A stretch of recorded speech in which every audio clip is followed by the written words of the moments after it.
Winter replied that he realized this when he shook Carlson's hand.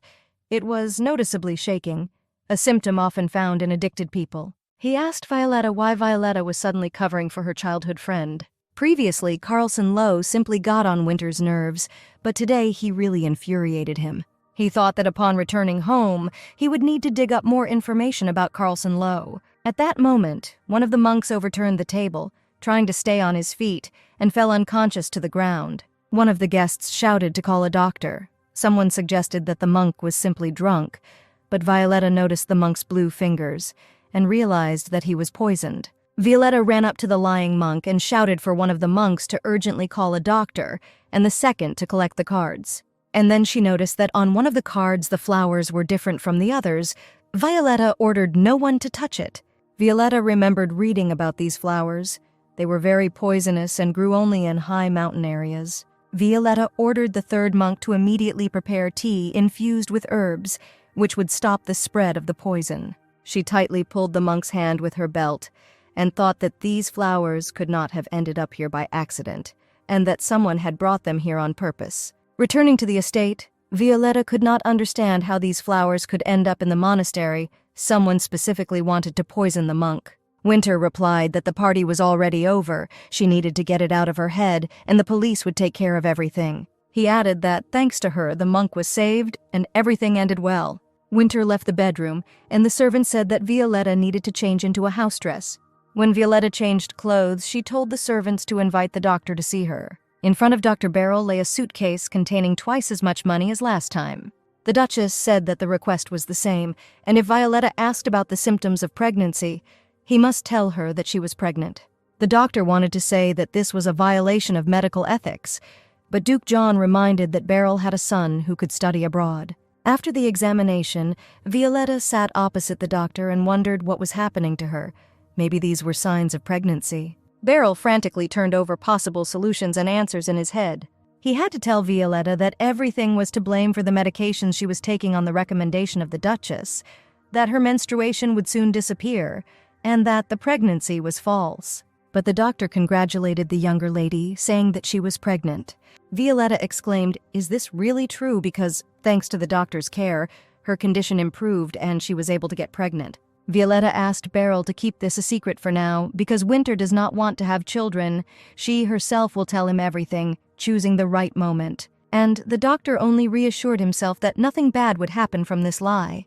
Choosing the moment, Violetta decided to tell Winter about the pregnancy, but he said that he was looking through the documents, and negotiations about wine went haphazardly due to the incident at the monastery.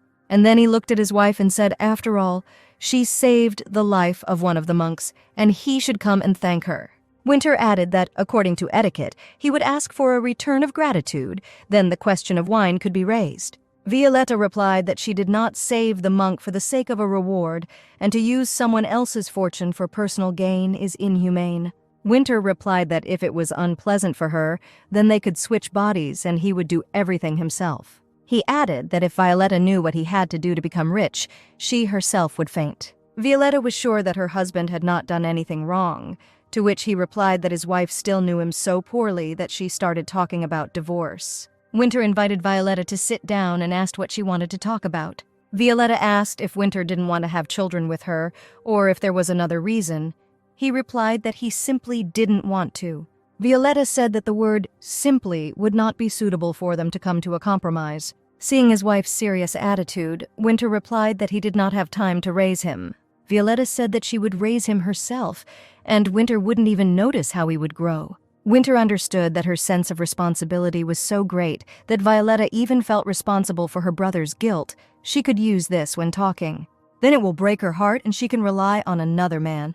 And Winter said, if the protection does not work and a child is born, then he will need to be raised and educated. Violetta answered her husband with thanks, because he was not angry, although it was not entirely clear whether he was against it or not. And Winter tried to drown out his conscience, because there would be no child anyway. He got up and offered Violetta something to eat, but she replied that it was too late and it was a pity to wake people up. Winter replied that there was nothing complicated, and he would cook for them himself. He worked in a restaurant until he was 12 years old, so he can figure things out in the kitchen. Winter decided that he would buy his wife whatever she wanted. Violetta would do whatever she wanted. And if she doesn't find something worthwhile than a child, then they will talk, and Winter will say that they cannot have children. Kale informed the president that a letter had been received from the monastery, and they were interested in how they could thank him for saving the monk. He added that he touched on the topic of wine, and they willingly agreed to a meeting. Hale said that thanks to the younger mistress, everything was resolved quite easily and safely. Winter knew that he would be preoccupied with this issue for some time, but for some reason he was not so inspired by the good news. Winter wanted to quickly finish his business and return home. He knew that Violetta was waiting for him. She would greet him with her sweet smile and gentle gaze. While having casual conversations with her, Winter will watch how her facial expression changes. But then Hale interrupted Winter's thoughts, saying that a telegram had arrived from the Alec region. Winter instantly returned to reality, because he was interested in the question of half-breeds. Kael said that there are no half-breeds there. If a person belongs to the Kanik people, then he cannot live in the Alec region. The secretary added that this is a closed area, and even half-breeds cannot immigrate there. Kael was silent for a while and then said that he managed to find out that the president's own mother was in Alika. Winter is speechless. Maybe Hale is wrong. He remembered his last conversation with his mother, who handed him a bag of beans and said that if he eats this, she will soon come back for him.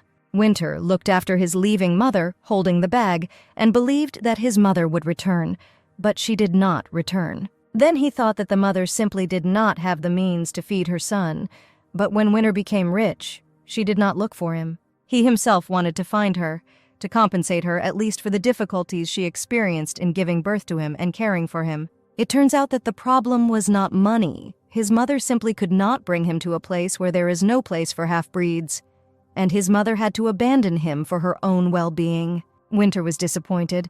He was wrong about the reason why his mother left him. From the very beginning, he was a man who had no place anywhere, and he had ceased to be surprised by this.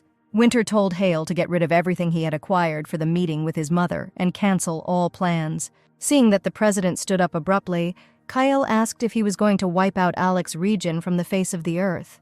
Winter ordered the secretary to urgently prepare the carriage. He is going home. He now needs a wife. Thanks to the help of the merchant community, Violet threw a party for an occasion. One of the party organizers told Violetta that this green dress suits her very well. Then the second assistant in the organization came up and said that they were glad to help Violetta throw a party. Violetta replied that this was not really a party. She decided to arrange a romantic evening for her husband, at which she wanted to tell him an important thing. At that moment, the servants were already running to Violetta to report that Sir Winter had already returned. The assistants quickly got ready, glad that they managed to organize everything before the early arrival of the mistress's husband. Violetta, seeing Winter, said that she was only expecting him for dinner, but was still glad to see him. Winter silently walked up to his wife and, hugging her to himself, put his head on her chest. Violetta, noticing her husband's pale face, motioned to dismiss the servants and asked what happened. Winter replied that everything was fine and, looking around, asked what the party was about because his wife didn't like them very much. Violetta said that she wanted to create an appropriate environment and tell her husband about something. Winter began to insist that Violetta tell him right now, but she replied that he needed to rest. This did not stop Winter. Violetta replied that she did not know how her husband would react to this news, but for her, it was great happiness. Violetta told Winter that she was pregnant. She added that she was afraid to say this before, but when her husband said that if a child appeared, they would raise him, Violetta decided to tell Winter about it. The only thing Winter could say in this situation was that it was great. The next moment, Winter changed and angrily asked whose child it was. He knew that he and Violetta could not have children. Winter did not allow Violetta to answer and said that he was a half-breed, so he could not conceive children with someone not from his kind. And if Violetta is pregnant, then there is only one thing. She is pregnant from another man. Violetta looked pleadingly at her husband and said that this cannot be. This is Winter's child. Winter told her not to lie to him. He would assign a man to her who would watch her for days. Violetta replied that she did not deserve such treatment. Her husband could not do this to her. Winter got angry and said that it could very well be that she had forgotten what her family had done to him. He added that if Violetta had not been his wife, she would be nothing now. Now she would have no money or status, and he could do whatever he wanted with her. Violetta was horrified by what she heard. A lump came to her throat, and tears appeared in her eyes. She tried to be patient, not to get nervous and not to panic. Now she had to think about the child. Violetta summoned all her will and told Winter that he would regret this. She added that when the baby is born, it will look like Winter. Violetta said that he would definitely regret that he did not believe her and slandered her, insulting her with dirty assumptions. Without saying another word, Violetta walked away, leaving Winter on the festively decorated lawn. A few days later, entering the president's room, Hale could not stand it and told him to stop moping. Winter was lying on the bed and there was complete chaos around him. There were empty bottles lying around and the smell of tobacco smoke. Hale opened the curtains and asked the president to get out of bed. Winter replied that if Hale was going to lecture him, then he had better get out of the room. KL did not pay attention to this, and only added that his mother and father had come and were now communicating with the younger mistress. Hale added whether Winter had thought about another reason for the pregnancy before suspecting his wife of cheating. He said that Junior Madam is not the kind of person who would cheat while her husband is alive. Hale tried to cheer up the president and said that anything can happen in life, even miracles. Violetta was surprised by the arrival of the Duke and Duchess, who came as soon as they learned the news about her pregnancy. Perhaps it was Winter who told them everything. Catherine felt sorry for the girl that she could not eat anything but fruit, and then asked if Violetta was taking the medicine that the doctor prescribed for her. Violetta replied that she was afraid that it might harm the child, and then added that they should not worry. Violetta would be able to bear and give birth to this child. The Duchess said that she knew that she and Winter could not have children. Violetta replied that how could they know and not tell her about it, because for 3 years she was blamed for the child's absence. Duke John said that Violetta and Winter had nothing in common except money, and this marriage would have taken place anyway, no matter whether she knew about it or not. Violetta replied that if she had known about this much earlier, she would have simply accepted this bitter truth and continued to live. The Dukes looked at the girl reproachfully, and Violetta tried to justify herself and asked to wait for the birth of the child. Then they would recognize him. Then Winter burst into the room and said that he heard everything. Parents have no right to say that to Violetta. He attacked his mother, saying that before they condemn his wife, they should answer what they have been doing all these 3 years. For the money that Winter gave them all this time, they had to take care of her, and he is the only one in the family who is doing something useful. With a sharp movement, Winter pointed to the door, letting his parents know that they had nothing to do here. The Duchess told her husband not to be angry with his son, and it was better to leave now. Violetta, almost crying, sat on the bed and claimed that this was Winter's child. Winter replied that he had nothing to say in response, but he also could not prove it. He would only believe in what could be believed. Violet said if Winter can't believe her truth, then the divorce proposal is still valid. Winter was seriously angry when he heard that Violetta was talking about divorce again, and added that now we are talking about the child. He will not allow others to judge him because his wife gave birth to another man. Winter leaned over his wife and said that he had paid a bribe and checked her cadastral records, which contained evidence. After all, this bastard Carlson Lowe, it's not for nothing that he receives rent from the lands owned by Violetta. Violetta looked at Winter in surprise, and asking what this meant, asked him to explain everything. Winter said he wouldn't believe Violet didn't know Carlson Lowe's name was there, and he wouldn't believe her excuses. Violet replied that she really didn't know about it. She stood up to show Winter the papers on the ground that she had. Winter looked and said that he was not talking about these 500 acres, but about the remaining 5,000. Violetta replied that she only had these documents, and she did not own that part of the land. Perhaps those lands became the property of the kingdom. Winter, looking at the documents, said that she originally received 500 acres from her brother. Violetta replied that this was so. But then Winter gave his wife 5,000 acres. Whether for sale or for rent, they should have belonged to her. So how, without her permission, Lowe was able to transfer these lands into royal ownership? Winter had no words. Violet replied that Ash liked to play golf with dignitaries, and the governor of the capital's central bank, who was in charge of royal property, was often there. Winter screamed how rotten these aristocrats were if Ash and the bank manager could be planning something behind his back. He asked Violetta if she didn't find it all too strange from the very beginning. He did not understand how Violetta could maintain the status of a princess with such pittance because she could come to him and find out everything. Violet replied that she knew how Winter felt about her, so she didn't think it was strange. She added that she would go to the central bank herself and find out everything there. Winter replied that she should not shake in the carriage while she was very pregnant, and he would take care of this matter himself. Violetta asked her husband to check everything as thoroughly as possible. Even if he had to pay a lot of money, he needed to know how they were able to pull this off. Winter looked at his wife. She was no longer the insecure Violetta he knew until yesterday. He wondered if this child was born safely. Would Violetta find the will to live? Cale walked quickly behind the president. He reported to Winter that he had brought Carlson low immediately after the performance. Winter walked along the corridor and thought that if the central bank was on Ash's side, then neither he nor Violet would be able to do anything. Although the monarchy was abolished, Ash still had enough influence.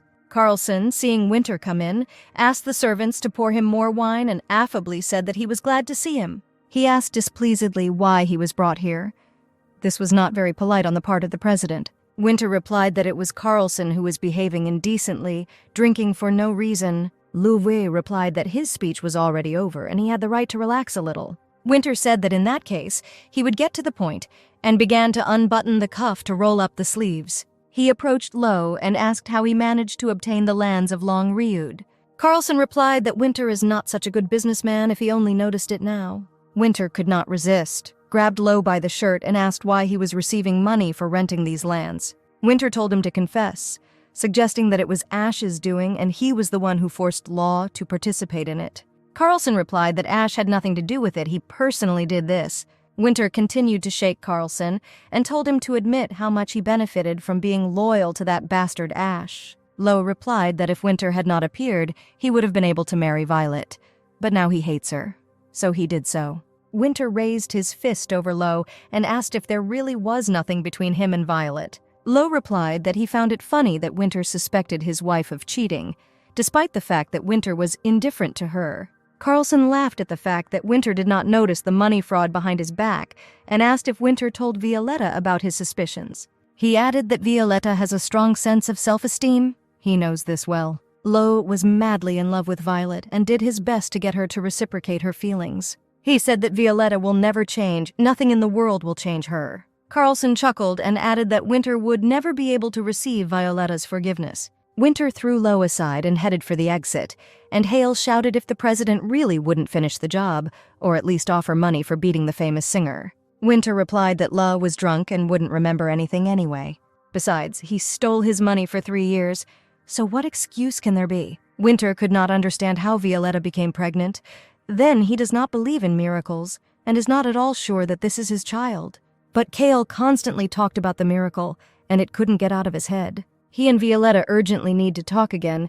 Perhaps this is just some kind of misunderstanding. Violetta has no idea how much Winter spent on her and how strong his feelings really are.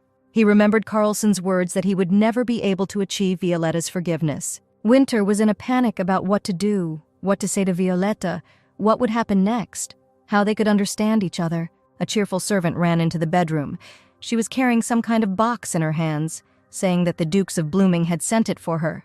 The servant gave the box to Violetta and said that perhaps it was as an apology for their last visit. The servant asked if the lady took the medicine, because the doctor said that they would not harm the child. Violetta replied that there was no need to take them yet. But she felt pain, like during menstruation. Is this really how pregnancy should feel? Violetta opened the box and saw the children's shoes. They were adorable. Looking at the tiny shoes, Violetta realized that nothing was prepared for the birth of the child. She got out of bed and asked the servants to go through the house and choose a room for the unborn child. The servant replied that there was still a lot of time before the birth, but she was glad that the youngest mistress was thinking about it now. Entering one of the rooms, Violetta said that it was most suitable. It was spacious, and there was a lot of lighting. Since Violetta moved into this house, she liked being here most of all. The servant said that the junior master is blind if he suspects his wife, because it is better for her, as no one knows, that the junior mistress is not dating anyone. Violetta replied that she could be angry with her husband, but she was afraid that her nervous state could harm the child. The servant said that if the husband does not show care at the beginning of pregnancy, it will leave a scar on the heart. Winter must be forced to pay attention to the younger mistress. The servant advised Violetta not to say the words to her husband when talking, select a room, as if she were a guest here, but need to say, select a room. Violetta replied that she would talk to her husband, and in the end, she would be able to convince her husband of everything. The servants began to smile because the troubles of having a child are so pleasant if you solve them together. Violetta looked around the room again and pointed out where the crib could be placed. The walls can be repainted in brighter, sunnier colors, and painting clouds and rainbows on the walls will turn out pretty cute. Violetta thought that if her husband does not give this room, then she will protest, and the misunderstanding between them will disappear. The child gave her, albeit weak, hope that she could build a happy family. And suddenly Violetta fell to her knees and clutched her stomach. There were feelings that menstruation was about to begin. The servant said that Dr. Beryl had quit, but she would immediately invite another doctor. While the doctor carefully examined the younger mistress, the servants were worried that everything would be all right with the child.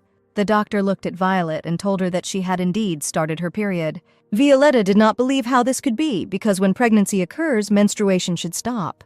The doctor replied that women who want a child very badly may develop false symptoms, and she was not pregnant to begin with. He added that not all doctors can distinguish false symptoms from real ones and make an erroneous diagnosis. In one moment, everything dissipated like dust. No pregnancy, no hopes, no dreams.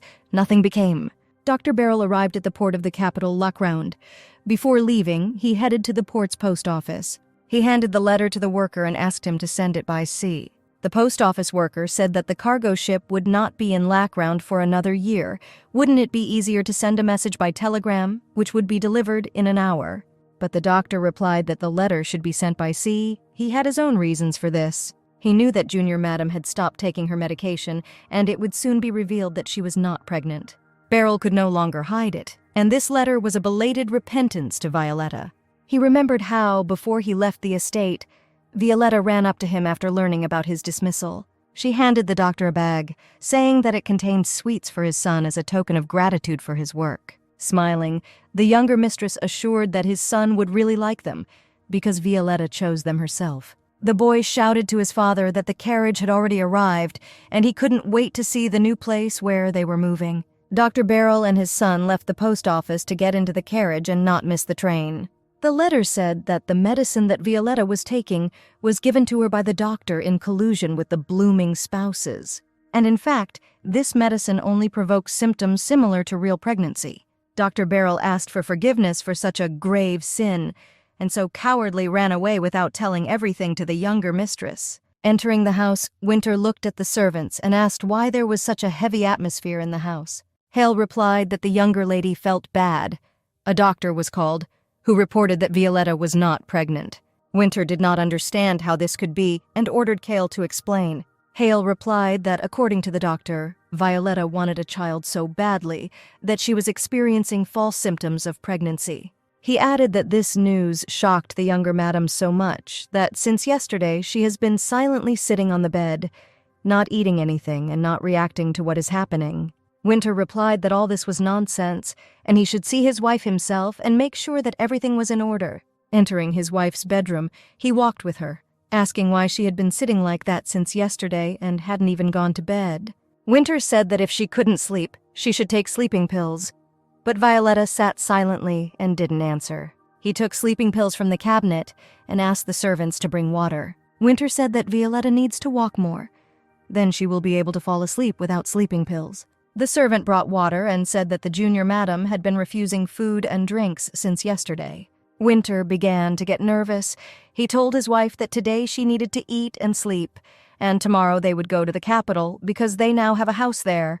He could no longer see Violetta sitting motionless, and said that she at least cried or got angry. Suddenly, Violetta turned to Winter and quietly said that she had never dated another man, but it no longer mattered to her whether her husband believed her or not, whether he was angry or not. She didn't care. Finally, Violetta lay down on the bed and added that she so hoped that she would give birth to a healthy child, similar to her husband, and Winter would accept him. She desperately wanted to have a happy family, where everyone loved each other, trusted each other, and raised a child carefree. Winter replied that all the circumstances had been revealed. He did not suspect his wife of cheating, and asked for forgiveness for such a misunderstanding. He felt guilty not only because he did not recognize the child.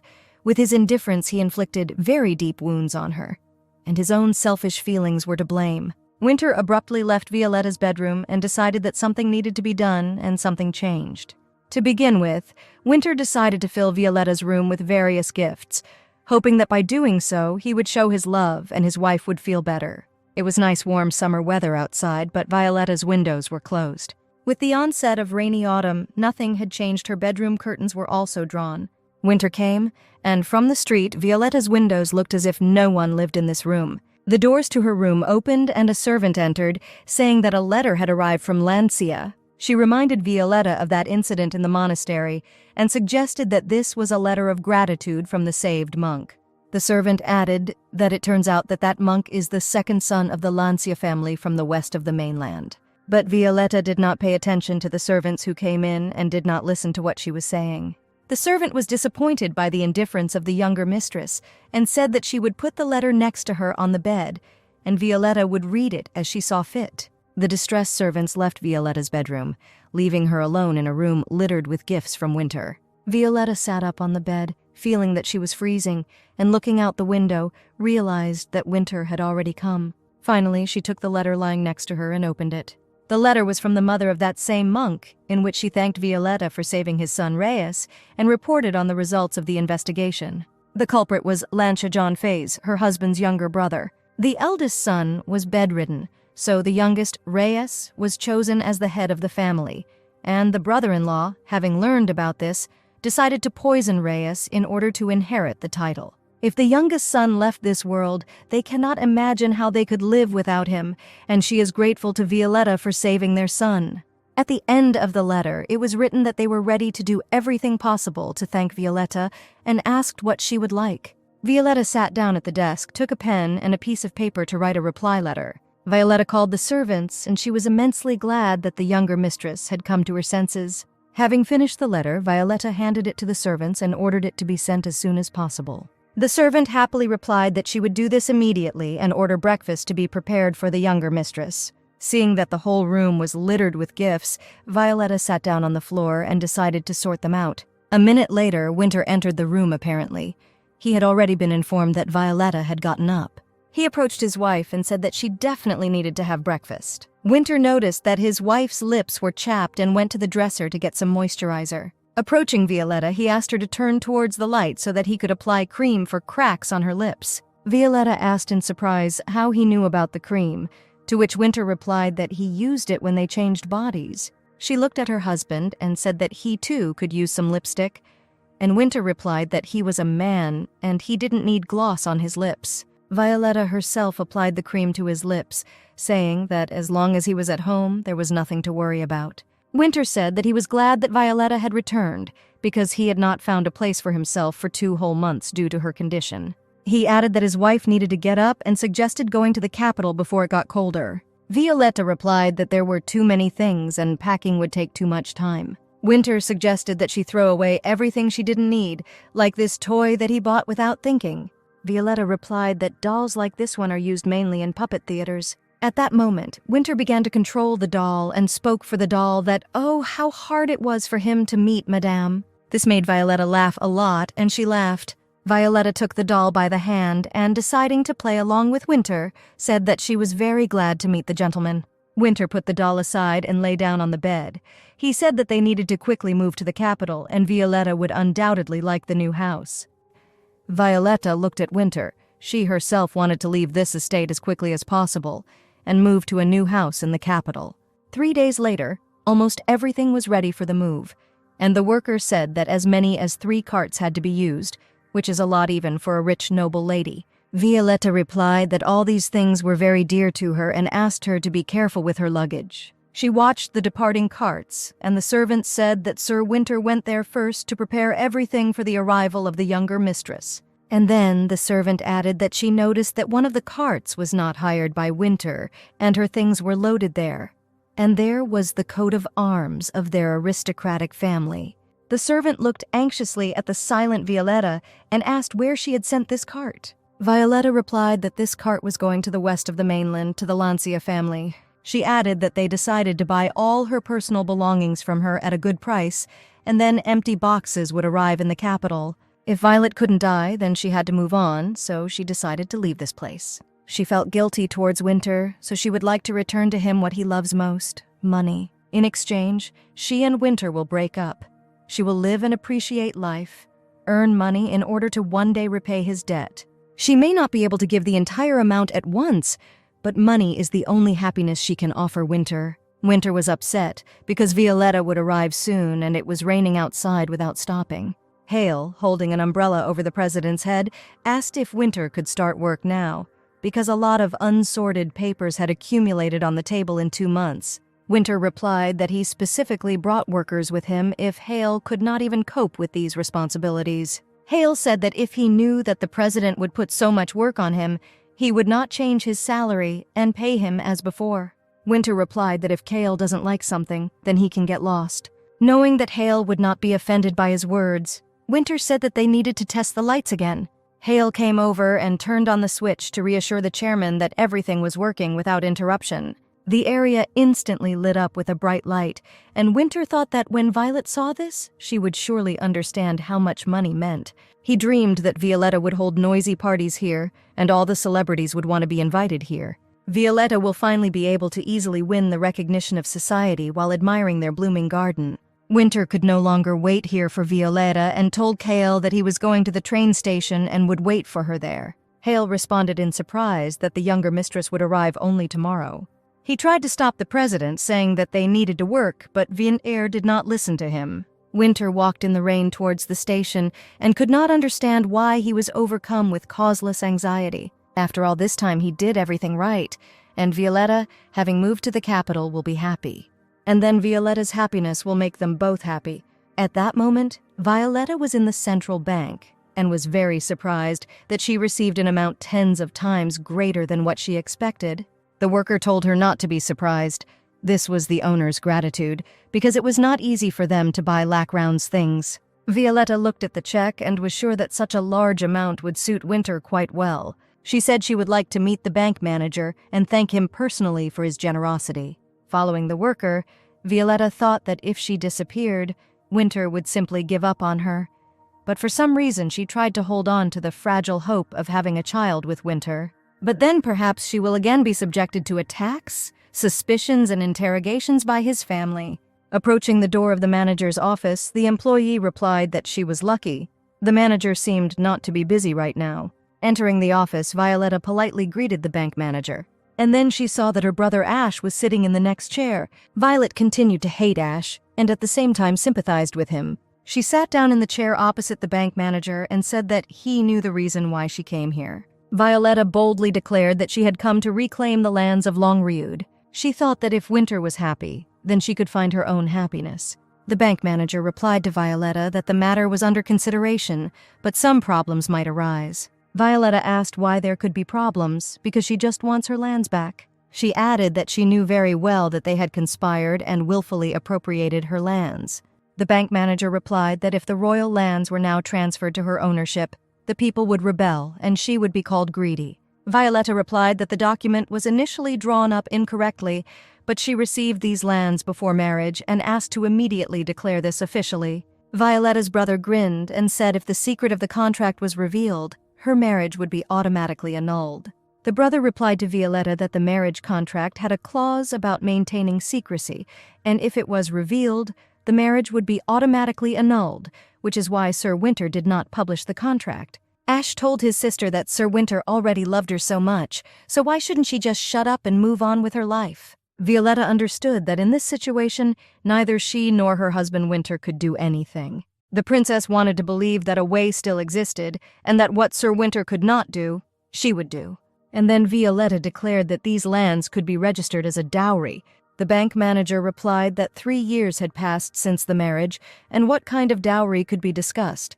To which Violetta replied that she had not received anything then and was asking for it now. She added that the Lawrence family must provide dowries for their women, and if she filed a lawsuit, she would win the case in court. Ash began to become noticeably nervous and asked what kind of lawsuit we could be talking about, since he and Violetta are relatives.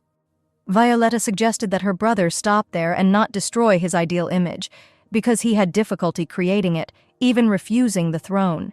The bank manager had known Violetta for a long time and remembered that she couldn't even fasten buttons herself, but now she had changed and was determined.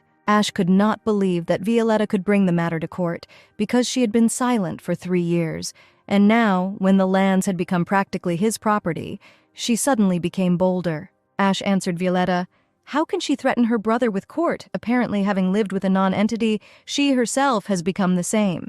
But seeing Violetta's decisive attitude, her brother replied that she should take back her lands, because he was not going to wait for her husband to stab him in the back. Ash only hoped that at the request of their mother to help his brother and sell the land, she would make concessions, and the land would return to him again. The bank manager signed the corresponding document and asked if Violetta was now satisfied with the way the problem was resolved. Violetta replied that everything was fine now, but she did not forgive the manager because he participated in the conspiracy and encroached on her property. She added that if she had the opportunity to cause great damage in the future, she would not hesitate to do so. At the station, Violetta told the servant that she had done all the planned things, and she asked where she was going now. Violetta replied that she had hired a ship and intended to sail to the outskirts of the West. Violet thought that Winter might miss her, but she did everything she could. The servant asked the younger mistress to send telegrams more often and in no case forget about her. Violet smiled and told Jen not to worry. She would contact her as soon as she arrived. She was about to board the train when Winter suddenly appeared behind her, hugged her, and asked if everything was okay. Suddenly he saw a train ticket in his wife's hands and asked where she was going. Violetta anxiously asked her husband what he was doing here, because they were supposed to meet only tomorrow. But Winter abruptly snatched the ticket from her hands and asked who she wanted to go to the West. Violetta replied that apparently she had not completely come out of her depression and bought this ticket impulsively. She added that she was telling her husband the truth because she didn't even have luggage with her. Winter asked not to do this again because her sudden disappearance would drive him crazy. Winter took Violetta by the hand and said that she needed to go back before it got too late and cold. But they were not destined to come to their new home. The road became icy, and they had to stay in a hotel near the station. Violetta was surprised that Winter managed to stop her, but she was not going to give up. Winter told Violet that if she decided to run away again, he would find her and watch her every move. Violetta will not be able to hide from him anywhere, and he will find her even at the end of the world. Violetta replied that she did not bring any benefit to her husband and had no value for him. When Winter replied that she was wrong, Violetta asked if he was still trying to get some benefit from this marriage. Winter hugged his wife and said that he had already lost too much in this marriage, and he only had one Violetta left. He added that he would not allow himself to lose her, and when he touched his wife's robe, Violetta asked to turn off the light. She only hoped that after intimacy, Winter would fall asleep soundly, and then she could escape in the morning. Violetta wanted to be in her husband's arms for the last time, because they would never see each other again. When Winter fell asleep, Violetta was already dressed. She was sitting next to her and was ready to leave this house. She gently ran her hand over her husband's cheek and said that since childhood she had been drawn to everything fairy tale and mysterious. Violetta quietly said that, not yet knowing Winter, she fell in love with him in absentia and did not even realize that he would turn out to be even more amazing than she thought. Violetta gently stroked her husband's head and added that she was very lucky to have met him because he really fell into her heart. Violetta fell in love with him, and despite the fact that they married for money and title, she believed that they would still be happy. Violetta was about to get up, but suddenly felt Winter's strong hand. She anxiously asked if he was really awake, to which Winter replied that he woke up from her touch. Without letting go of his hand, Winter smiled and said, "It means she fell in love with him at first sight." Winter added that he did not think that Violet would accept him, even though he is a half-breed. He sat down on the bed and said that he already sees their happy future and it's not too late. Violetta replied that Winter was mistaken. It was already too late, and she could not stay with him. He replied that if Violetta decided to run away, then now he has a reason to keep an eye on her. The next second, Violetta pulled out a revolver from her purse and asked Winter to give her the opportunity to escape. She said that she did not have the opportunity to give Winter what he wanted, and lived for 3 whole years in regrets because they did not learn to love each other. Violetta added that nothing worked out for them, and it was better for everyone to go their own way and find their own happiness. Winter thought that if Violetta escaped, it would be better to accept death at her hand here and now. Looking at Violetta, Winter asked her to aim accurately, because he did not want to die in mortal pain. And suddenly Violetta replied that she did not intend to hurt Winter. She just wanted to show him how they changed bodies. The next moment, Violetta put the revolver to her temple, and Winter rushed towards her to stop his wife. Suddenly, he felt the necklace squeezing his neck. He wanted to rip it off, but suddenly something happened.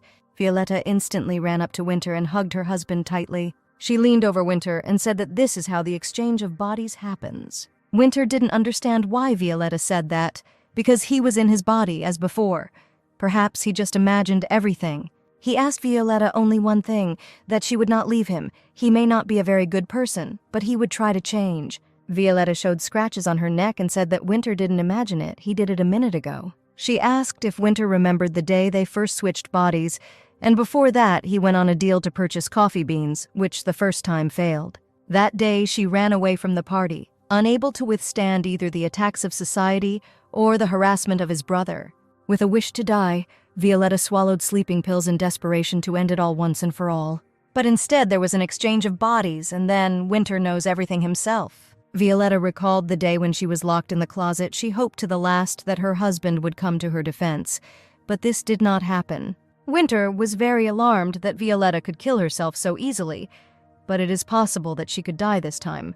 Violetta replied that Winter was saying strange things, because when she killed herself, she really wanted to die. But no matter how hard she tried, death never came, and now Violetta does not understand what to do next. Violetta told Winter that the only solution was to leave him forever. Winter replied that Violetta cannot leave, because how can she live without everything she has now? Violetta replied that she doesn't know yet, but it took 3 whole years to come to this decision. She added that if Winter had supported her then, perhaps they would not have come to this. Winter said that he could not let Violetta go, because then he would feel guilty for the rest of his days. Violetta replied that with him she was dying and her life was like hell, in which she could not even die. Violetta said that the decision had been made, and Winter begged.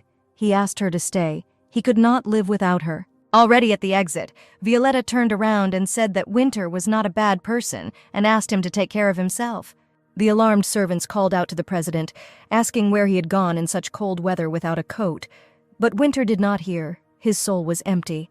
When the servants and Secretary Hale ran up, Winter told them that his wife had left. She had left him.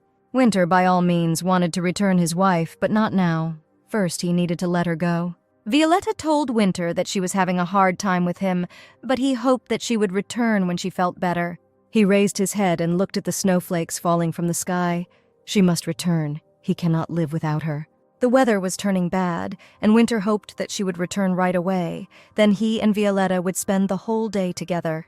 He will ask her for forgiveness and beg her to stay. Otherwise, death would be better. The next moment, Winter's head began to spin. His legs gave way, and he fell unconscious to the ground. Violetta got off the train onto the platform, but was still excited because she saw tears in Winter's eyes.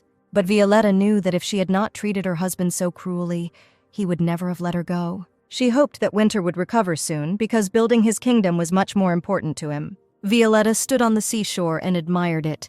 It was very warm here in the southwest. Previously, she considered herself weak and thought that she could not do anything alone.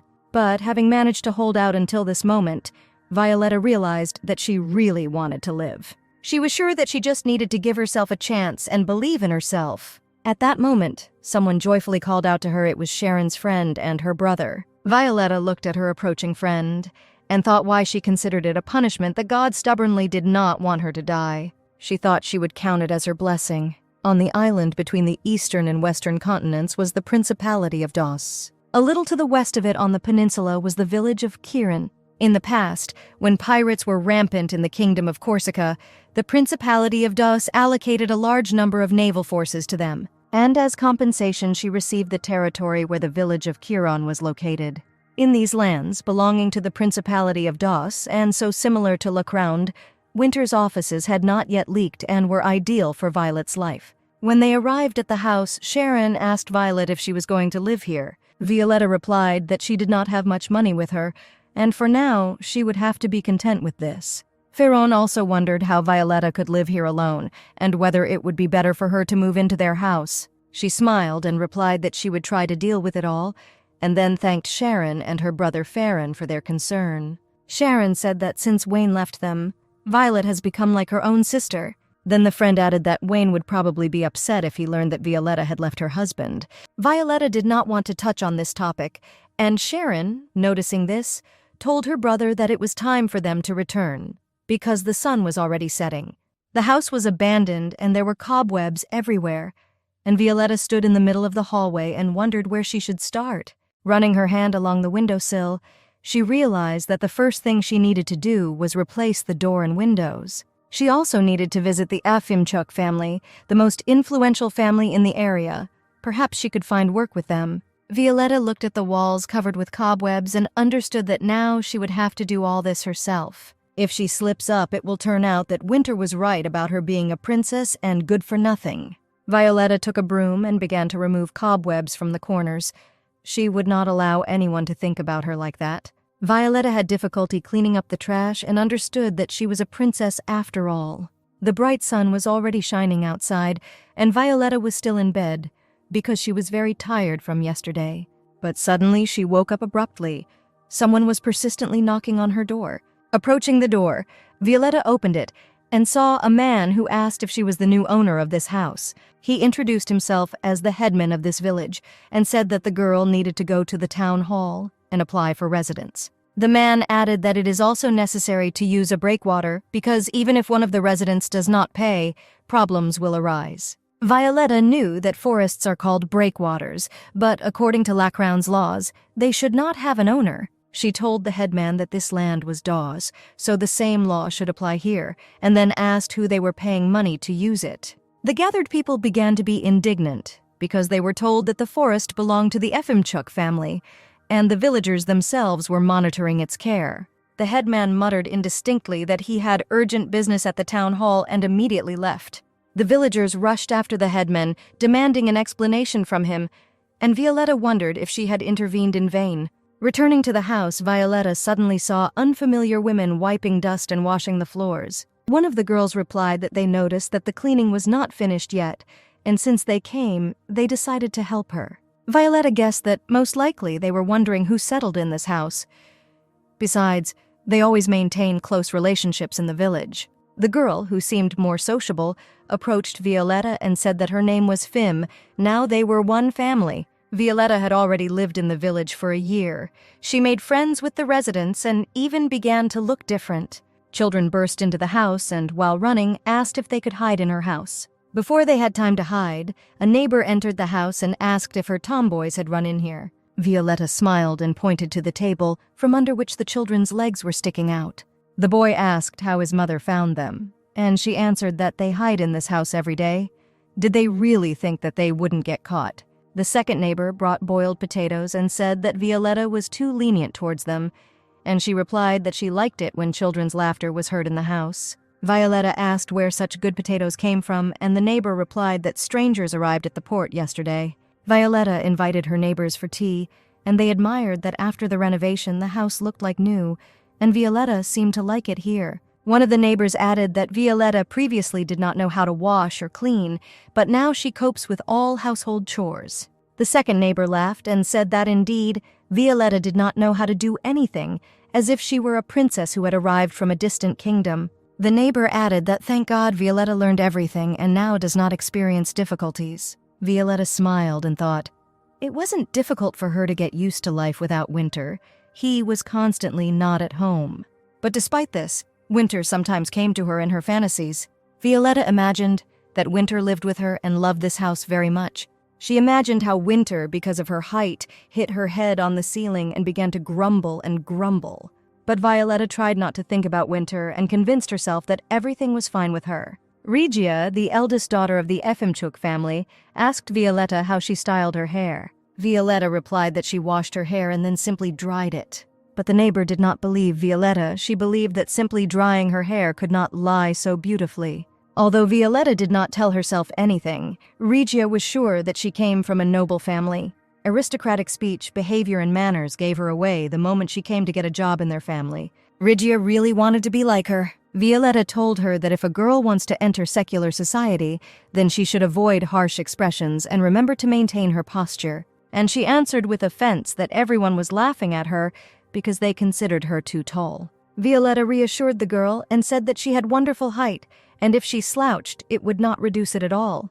Violetta advised Regia to accept herself as she is and carry herself with dignity. The girl immediately straightened her back, straightened her shoulders, and sucked in her stomach. Violetta smiled and said that this is exactly how she should behave. Regia asked to teach her how to drink tea correctly, walk with a beautiful gait, and all sorts of other little things. Violetta replied that she had work to do now, and the girl would still have a lot of time to learn everything and worthily enter secular society. Regia persistently asked to teach her now, because a party in honor of the opening of the Conic Hotel would soon take place. Hearing about this, Violetta shuddered and almost fell off the stepladder. Violetta asked if she had heard correctly, to which the neighbor replied that Conic would indeed open a hotel, and for this, they bought the land behind the fortress wall. The girl added that many strangers had arrived on this occasion, and Violetta remembered the potatoes they had brought. Violet thought it might just be a coincidence that Winter couldn't find her and build a hotel under her nose to show off his wealth. Going to the market, Violetta tried not to think about Winter because his affairs did not concern her at all. Suddenly, she accidentally bumped into a passerby and politely apologized for her clumsiness. Violetta was very surprised to see Flip at the market, but her surprise knew no bounds when she saw Kale nearby. They asked her to immediately go with them to the courtyard, but before she had time to turn into the yard, she heard a familiar voice from behind calling Kale. It was Winter. He saw Kyle and asked where he had been and why Flip was not next to him. Hale replied that there was an urgent matter. It was necessary to find the vice president, and Flip was with him now. Winter ordered the secretary to go to the 4th alley and buy everything there that would be needed to organize a menu for a special room service. When Winter left, Flip told Violetta that she could safely go out. Finally, Violetta said that she was glad to see both of them, and did they really do everything on purpose so that she and Winter would not meet? Hale decided that it would be better this way, because since last year the president has not been himself. Violetta asked if Winter was really that angry because of her leaving, to which Kale replied that he wouldn't call it anger. It's much more complicated. He added that the president has become very sensitive to reacting to everything. He can't even sleep peacefully. Hale said he couldn't even imagine what would have happened if Violetta had met Winter and then offered to walk her home. He asked Violetta, maybe not now, maybe in the future, if there was any hope that she would return one day. Violetta turned around and looked at Kale. She was not ready for such a question and did not know how to answer him. A few weeks ago, Hale was doing work, and Winter, having signed documents, sat in a chair and seemed to be dozing. Scary pictures from the past popped up in his head about how Violetta felt and attempted suicide. The secretary turned around at the president's shout and said that he should have slept in a normal bed and not sat for days at work. Winter replied that time flies more quickly when he's working, and he doesn't think about the past as often. Winter put the papers aside and asked Kyle what they had heard about Violetta. The secretary replied that Violetta had successfully adapted to life in Kiran and was now working at the Efimchuk estate. He added that he was informed about this by the employee who was assigned to look after Violetta, and Winter need not worry. Hale added that there was something else, and handing the envelope to Winter, said that Violetta had sent money again. Winter didn't understand where she was getting them from because she didn't know how to do anything, and moreover, she left without a penny. And suddenly he saw a letter from Violetta. Violetta wrote that her affairs had improved, and she attached divorce documents to the letter where only his signature was missing. Winter smelled a pleasant aroma from the letter and then told Hale to take the divorce papers and put them through the shredder. At that moment, Anjali Listic entered the office. He was the vice president of the Conic Company. He said it was risky to expand the company and constantly build hotels because workers could not cope and were running away from the heavy workload. Anjali advised the president to take a leave. Then, with new thoughts, he would be able to make rational decisions. Winter grabbed the vice president and told him not to interfere in his affairs if necessary, let him go on vacation himself. Anjali left the office, and Winter turned to the secretary and ordered to immediately bring documents for the construction of a new hotel. In the corridor, the secretary told the vice president that Winter had been completely immersed in work since his wife left and was sleeping very poorly. Anjali was surprised and asked if Winter had really not met Violetta during this time. Kale replied that he waited 3 months but then plunged into work, losing hope. Anjali himself saw the state the president was in. Perhaps the news of Violetta's return would bring him back to his senses. Kale replied that he did not know what was in Violetta's soul, but in any case he could not delay any longer. Hale told Violetta that since her departure, the president's condition has become unstable and the companies are in a critical situation. He added that he was confident that Violetta's return would be able to influence the president's condition and improve the situation. Violetta turned away from the secretary and replied that she had no desire to go back. She added that she could talk to Winter, but only after the divorce, to which Hale replied that the president tore up the divorce papers. Now Violetta understood why the signed documents were never returned, and she told Hale that she was happy here and was not going to return to the time when she was unhappy with Winter. The news that came from Violetta's attending physician further worsened Winter's condition. He sharply told his mother and father that they should no longer rely on his financial support. He added that he learned from the doctor everything that they did behind his back. Winter was angry. Did they really think that he would get away with the way they treated his wife so easily? The Duchess tried to justify herself, saying that Winter had understood everything wrong, to which he replied that he did not want to hear any excuses, and both of them should not even try to contact him in the near future. Thus, having escaped from his parents, Winter ended up in the same place where Violetta lived. He still considered his wife to be his support, but he could not become Violetta's support. In his own eyes, Winter became the most hated and disgusting creature in the world. At Regia's request, Violetta came to work earlier than usual, but she claimed that she was late anyway. The girl was noticeably nervous, holding some kind of envelope in her hands. Regia said that this is an invitation from Connick's company, and they are inviting her to a private party. The girl could not find answers to why her family was invited, and there should be important people from all over the continent there. But most of all, Regia was worried that she had never learned social etiquette and would look like a complete hillbilly among the guests. She began to beg to help her because Violetta comes from Lacround and perhaps knows something about it. For example, what is the best gift to give? Violetta knew Winter well and everything he liked, so she advised the girl to give olive oil as a gift. She added that it is much colder in Lacrounda and olives do not grow there, so the olive oil produced by the Efimchuk family would be an excellent gift. And then the day came when a party was to take place to mark the opening of the new Connick Hotel. Regia was noticeably nervous. Everything around was very luxurious and unusual for her. The brother who came with her to the party reassured his sister that they would just stand there for a while and leave, and she told him it was better to look around and look for a bride. Approaching the main entrance and seeing Winter, Regia tried to bow in the curtsy that Violetta taught her. She could not even imagine that Winter was so handsome, young, and elegant. The brother quietly whispered in Regia's ear that the rumors were not lies, and that pressure was really being felt from Sir Winter. The girl once again bowed into a deep curtsy and said that her name was Regia from the Efimchuk clan. Introducing her brother Geordie, the girl handed Winter a box and said it was a small gift from their family. Regia opened the lid and said that she knew that Sir Winter really liked olive oil. Winter was surprised and asked how she knew this, and the girl replied that a man from Lacrown told her about it. Winter, after tasting the oil, said that Regia has excellent taste in gifts. And suddenly Winter said that he had a business proposal for their family regarding olive oil. Winter took the girl into the living room and asked her to wait a little.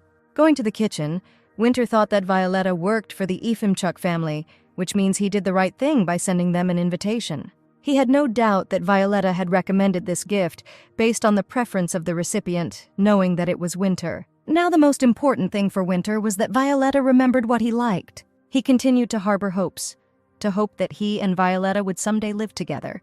Winter saw the secretary and wanted to ask him to add this oil to all the hotel's dishes, but then he heard Hale telling the vice president that the bluff about the company's bankruptcy did not work, and Violetta was not going to come back. Winter heard the vice president say that if Violetta returned, the president could even buy her the royal throne, to which the secretary replied that he had talked to Violetta and she was quite happy with her current life. They talked about how Violetta did not want to remember her past life and considered herself unhappy living next to Winter. Winter sat in his hotel room and, rereading the letter, realized that his dreams had collapsed and Violetta would not return. He tried to take over the whole world, and now the people living in Lacrounda walk on his land. Now Winter understood that all this was in vain, and Violetta, being next to him, would still remain unhappy. He stood on the railing of the balcony and understood only one thing: Violetta would never return. Winter looked at the watch that Violetta gave him and took a step forward. I felt a familiar smell and opened my eyes. Violetta was horrified to find that she was in Winter's bed. Suddenly, she was seized with panic.